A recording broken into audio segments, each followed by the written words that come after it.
കിടക്കാം നമുക്ക് വിശദമായി ഇന്നത്തെ വാർത്താ ചിത്രം എന്തായിരുന്നു എന്നത്. ആദ്യം തന്നെ നമ്മൾ പോകുന്നത് നാളെ ഒരു നിർണായകമായ ദിവസമാണ്. കാരണം നാളെ 4ാം ഘട്ട വോട്ടെടുപ്പ് നടക്കുകയാണ്. ലോക്സഭാ തെരഞ്ഞെടുപ്പിന്റെ 4ാം ഘട്ട വോട്ടെടുപ്പ് നാളെ നടക്കും.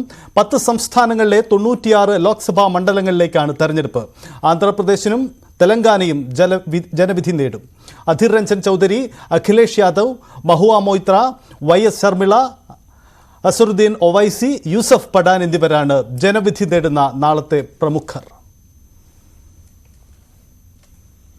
വിശദാംശങ്ങളുമായി കിരൺ ബാബു നമുക്കൊപ്പം ചേരുന്നു. കിരൺ, നാളത്തെ ദിവസം വളരെ പ്രധാനപ്പെട്ടതാണ്. പ്രത്യേകിച്ച് അരവിന്ദ് കെജ്രിവാൾ പുറത്തിറങ്ങിയ ശേഷം പ്രധാനമന്ത്രിക്കെതിരെ വലിയ രീതിയിൽ ആക്രമണം നടത്തുന്ന രാഷ്ട്രീയ പ്രസ്താവനകളുമായി രംഗത്തെത്തിയ ശേഷം നടക്കുന്ന തെരഞ്ഞെടുപ്പാണ്.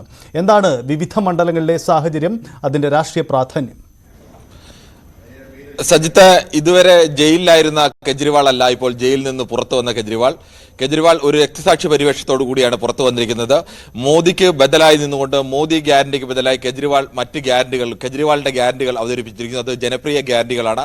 നമുക്ക് അത്തരം രാഷ്ട്രീയത്തിലേക്ക് കടക്കേണ്ടതുണ്ട്. അതിനുമുമ്പ് പ്രാഥമികമായി നാളത്തെ തെരഞ്ഞെടുപ്പിന്റെ വിവരങ്ങളിലേക്ക് കടക്കാം. ആദ്യം 4ാം ഘട്ടത്തിൽ നാളെ നടക്കുന്ന മെയ് 13 നടക്കുന്ന 4ാം ഘട്ടത്തിൽ 10 സംസ്ഥാനങ്ങളിലെ 96 മണ്ഡലങ്ങളിലാണ് വോട്ടെടുപ്പ് നടക്കുന്നത്. അതിൽ ആന്ധ്രാപ്രദേശിലെ 25 മണ്ഡലങ്ങളുമുണ്ട്. ഏറ്റവും കൂടുതൽ വോട്ടെടുപ്പ് നടക്കുന്നത് മണ്ഡലങ്ങൾ ആന്ധ്രാപ്രദേശിലാണ്.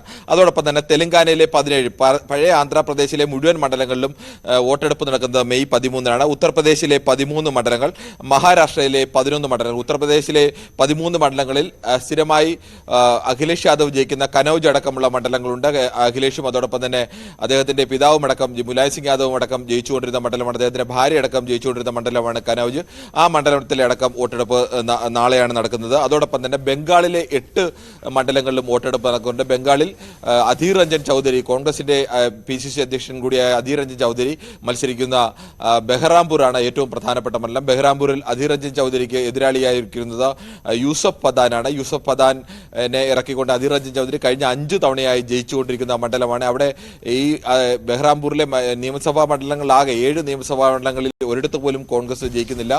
തൃണമൂൽ കോൺഗ്രസ് ആണ് 6 ജയിച്ചത്, ഒരിടത്ത് BJP ആണ് ജയിച്ചത്. പക്ഷേ അധീർ രഞ്ജൻ ചൗധരിയെ സംബന്ധിച്ചിടത്തോളം ബെഹ്റാംപൂരിൽ അദ്ദേഹത്തിന് വലിയ സ്വാധീനമുണ്ട്. അവിടുത്തെ ഏറ്റവും വലിയ ജനകീയ നേതാവാണ്. 1999 മുതൽ എല്ലാ പ്രതിസന്ധി ഘട്ടത്തിലും കോൺഗ്രസിന്റെ വെന്നിക്കൊടി നാട്ടിയ നേതാവ് കൂടിയാണ് അധീർ രഞ്ജൻ ചൗധരി.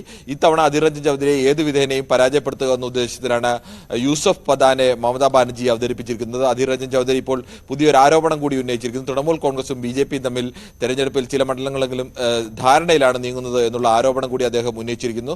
ബംഗാളിനെ സംബന്ധിച്ചും ഇങ്ങനെയുള്ള 8 മണ്ഡലങ്ങളാണ് തെരഞ്ഞെടുപ്പ്. മറ്റൊന്ന് മധ്യപ്രദേശിലെ 8 മണ്ഡലങ്ങൾ തെരഞ്ഞെടുപ്പ് നടക്കുന്നുണ്ട്. ബീഹാറിലെ 5 മണ്ഡലങ്ങളിൽ, ജാർഖണ്ഡിലെ 4 മണ്ഡലങ്ങളിൽ, ഒഡീഷയിലെ 4 മണ്ഡലങ്ങൾ, ജമ്മു കാശ്മീരിലെ 1 മണ്ഡലം. ഇങ്ങനെയാണ് നാളെ വോട്ടെടുപ്പ് നടക്കുന്ന മണ്ഡലങ്ങൾ. നേരത്തെ സജിത്ത് സൂചിപ്പിച്ചതുപോലെ ഏറ്റവും പ്രധാനപ്പെട്ട വിഷയം, ഇതുവരെ നടന്ന ലോക്സഭാ തെരഞ്ഞെടുപ്പിന്റെ പ്രചരണ രീതിയിൽ നിന്ന് ആ പ്രചരണത്തിന്റെ സ്വഭാവം തന്നെ മാറിയിരിക്കുന്നു.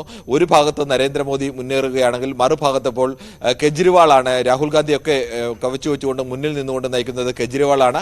50 ദിവസം ജയിലിൽ കിടന്ന കെജ്രിവാൾ പുറത്തിറങ്ങി വരുമ്പോൾ പൂർവാധികം ശക്തിയോടുകൂടി വരികയും മോദിയെ തന്നെ നേരിട്ട് വെല്ലുവിളിക്കുന്ന തരത്തിലേക്ക് അദ്ദേഹത്തിന്റെ ഗ്യാരണ്ടികൾ അവതരിപ്പിക്കുകയാണ്. കെജ്രിവാൾ ഗ്യാരണ്ടി അവതരിപ്പിച്ചുകൊണ്ട് പറഞ്ഞത്, ഇന്ത്യയിലെ ജനങ്ങൾക്ക് മോദിയുടെ ഗ്യാരണ്ടിയാണോ കെജ്രിവാളിന്റെ ഗ്യാരണ്ടിയാണോ ഏതാണ് വിശ്വാസമെന്ന് ജനങ്ങൾ തീരുമാനിക്കട്ടെ എന്നാണ്. ഏറ്റവും പ്രധാനം, ജനങ്ങൾക്ക് സൗജന്യമായി വൈദ്യുതി നൽകും. 200 യൂണിറ്റ് വരെ പാവപ്പെട്ടവർക്ക് സൗജന്യ വൈദ്യുതി.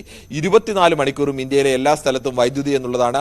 ഉത്തരേന്ത്യയിലടക്കം വൈദ്യുതി ഇപ്പോഴും ദിവസത്തിന്റെ പല മണിക്കൂറുകളിലും ഇല്ലാത്ത സ്ഥലങ്ങളിലടക്കമാണ് 24 മണിക്കൂറും വൈദ്യുതി എത്തിക്കുമെന്നും ഇന്ത്യക്ക് 3 ദശലക്ഷം യൂണിറ്റ് വൈദ്യുതി ഉൽപ്പാദിപ്പിക്കാനുള്ള ശേഷിയുണ്ടെന്നും എങ്ങനെയാണോ താനത് പഞ്ചാബിലും അതോടൊപ്പം തന്നെ ഡൽഹിയിലും തെളിയിച്ചത്, അത് ഇന്ത്യ ആകെ നടപ്പാക്കുമെന്ന് പറയുന്നു. മറ്റൊരു പ്രധാനപ്പെട്ടത്, ഡൽഹിയിൽ അദ്ദേഹം നടപ്പാക്കിയ സർക്കാർ സ്കൂളുകളിലെ വിദ്യാഭ്യാസ പദ്ധതി, വിദ്യാഭ്യാസ രീതി ഉയർന്ന വിദ്യാഭ്യാസ നിലവാരത്തിലേക്ക് ഉയർത്തും. അല്ലെങ്കിൽ ഏത് അൺഎയ്ഡഡ് സ്കൂളുകളിലെ അല്ലെങ്കിൽ സ്വകാര്യ സ്കൂളുകളുടെയൊക്കെ വിദ്യാഭ്യാസ നിലവാരത്തെക്കാൾ ഉയർന്ന നിലവാരത്തിലേക്ക് സർക്കാർ സ്കൂളുകളുടെ വിദ്യാഭ്യാസ പദ്ധതി ഇന്ത്യ ആകെ വ്യാപിപ്പിക്കും എന്ന് പറയുന്നു.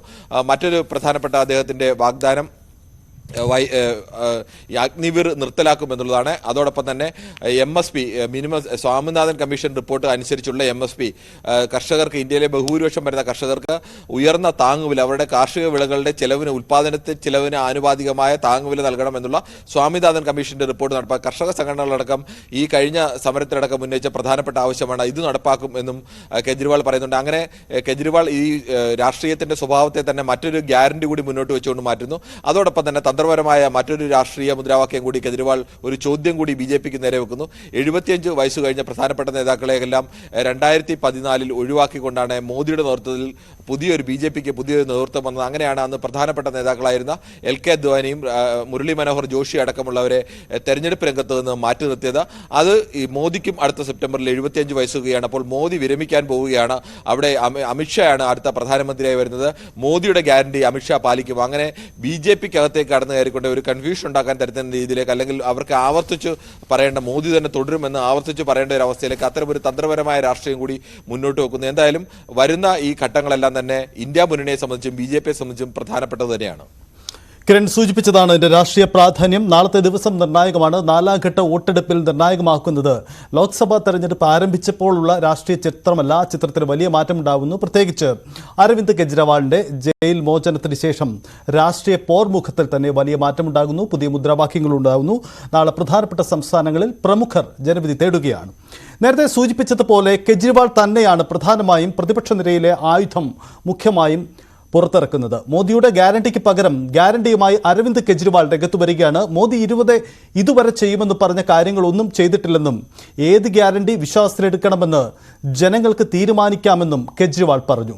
മോദി റിട്ടയർ ചെയ്താൽ ആര് ഗ്യാരണ്ടി നടപ്പിലാക്കുമെന്നും അരവിന്ദ് കെജ്രിവാൾ ചോദിക്കുന്നു. हमने जितनी गारंटी दी थी सारी गारंटी पूरी की. तो एक तरफ है मोदी की गारंटी, एक तरफ है केजरीवाल की गारंटी. मोदी की गारंटी का हम देख चुके हैं कि मोदी की गारंटी यकीन करने का लायक नहीं है. और अब तो अगली साल चूंकि मोदी जी रिटायर होंगे तो उनकी रिटायरमेंट के बाद मोदी की गारंटी कौन पूरी करेगा इसका भी कोई वो नहीं है. और केजरीवाल की गारंटी, केजरीवाल यही है, कहीं नहीं जा रहा.